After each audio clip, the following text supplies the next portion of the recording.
baranze n'amagenzi mudukurikirane hanje bishema y'Imana akabavugana nawe yakoye kaze mwese mwigano kuri kubohora gano canke bafasha gukura mu buntu no kumenya umwami wacu Yesu Kristo nongeye ko akaze mwese munyigisho no munsi igira 8 mu kana gucuka cacu twise ukuri kuvyerekeye uburake bw'Imana ndagwahe kaze inyigisho yumviritse uriha abandi ariko kandi uko kwisuzuma urabe kuvyo twigisha bivanye n'ibizerwa vya Kristo kaze rero munyigisho no munsi uyu munsi gatubandandirize kuvyerekeye uburake bw'Imana turabishije ijambo ry'Imana ribuvuga ko mw'isezerano Rishasha twarabonye ko guhunga uburake bw'Imana ari kwizera Kristo kandi kudahunga uburake mu nguvu zawe ari kwizera ico Yesu yakoze amaso yiwe agukiza kandi kubwo uburake bw'Imana atawundi abudugiza atari Kristo kandi ko twamaze kuzura n'Imana twaramaze kuba reconcilier n'Imana iki kintu nico kidushoboza kubaho dutekanye nk'abantu bizeye atari za nyigisho zibazo babwira ko inkoni y'Imana igira bakubite ko mugowe ko merewe nabi ko ari kazi kanyu ugasanga muri ahantu mufise ubwoba budahera izi nyigisho ko turabigisha zirerekana uburake bw'Imana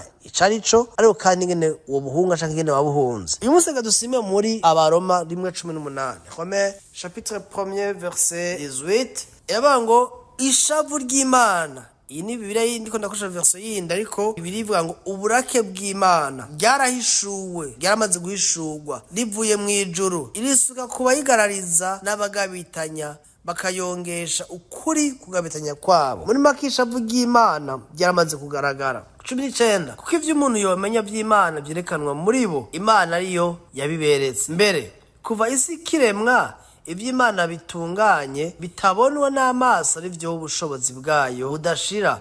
bene ubumana bwayo biragaragara bimenyekanishwa kuko bibonekera mu vyo yaremye kugira ngo ntibagire ico bireguza uko bamenye Imana ntibayubahe nk'Imana ntibayishime ariko bacitse abiyumvira ivyo busa imitima yabo y'ubujuju icura umwiza biyise abanyabwenge bacika ibipfu icubaro c'Imana idapfa baragikaba no gusenga ibishushanyo bisa n'umuntu apfa ivy'ibiguruka ivy'ibigenza amaguru ane n'ivy'ibikwega inda hasi byatumye Imana ibaheba ngo bakore biteye isoni bumvire ivy'imitima yabo yifuza bonone imibiri yabo ariko avuga ivy'abatinganye abatinganye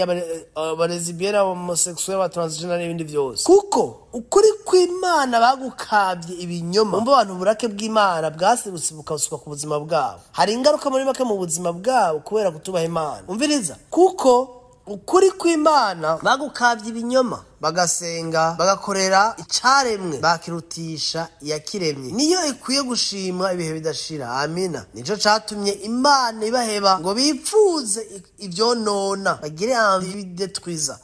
kuko abagore babo bahinduye ukundi icimibiri yabo yaremewe bayikoresha ico itaremewe abagore bahinduye imibiri yabo ico yaremewe ntibayikoresha baca mu bitaremewe ni ibitugo turabamwaho umukobwa n'umukobwa baryamana bagendana ngo barubakanye ngo my husband cha my wife kandi ari abakobwa bose n'abagore ngaha muri Amerika biruzuye anti ibindi ko ndavuga turagenda ahantu bivuze uzoja mu bibazo ngaha muri Amerika deja birahari bene data abo bantu burake ngo bwaraserutse katwumvize mwumvize aya majambo Paul avuga 20 kandi n'abagabo nuko baretse kugirira abagore by'imibiri yabo yaremewe bashuha babengukana abagabo bagira abandi bagabo ibiteye isoni kandi mu mibiri yabo mukurike bwa burake bw'Imana mu mibiri yabo bahabwa ingero zikwiranye nikosa canke icaha cabo kandi nkuko banse kumenya Imana mu mitima yabo mumviriza baranse kumenya Imana suko batatoranijwe mu kurikeneza bamwe bigisha Calvinisme kuko banse kumenya Imana mu mitima yabo niko Imana yabahevye ngo bagire imitima yakahebwe bakore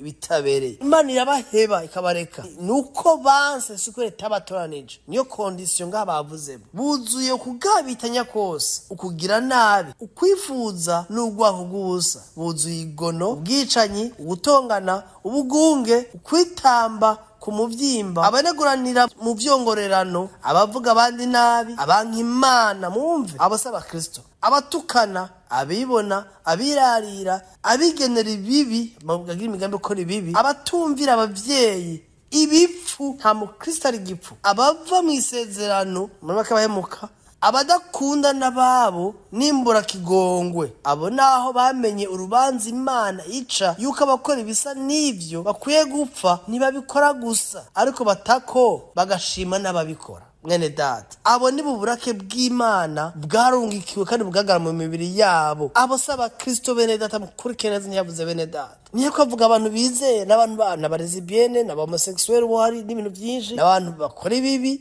n'abantu babanyabyaha babicanyi b'ibipfu babesha bavuga abandi nabi. Uyo si wewe uri muri Kristo. Ariko umuntu atari muri Kristo yereka babure kubikora. Ushobora ati none ko tuza abakristo babikora. Ego umukristo ashobora gukora ibyaha kubera yambaye umubiri. Muga nibisigira ngo n'umunyabyaha ikanamba. Ni nk'umuntu yokuga nk'imbwa. Uwanje mishe yokuga nk'imbwa gaca mpinduka imbwa. Ndi umuntu ndiko ndakora iby'imbwa zikora. Mwiguhebe iby'imbwa zikora. N'umukristo rero yabaye mu buzima butabereye bw'ivyaha n'ababaye umunyabyaha n'umweranda n'uwera abakora iby'abanyabyaha bakora. Akwiye kumenya identite yiwe akabivamo. Uburake bw'Imana burahari ku bantu bakora ibitabereye bitubaha Imana. Mwami Yesu abaganiriza bakomeze ubuntu bwe bwuzuye imitima yanyu.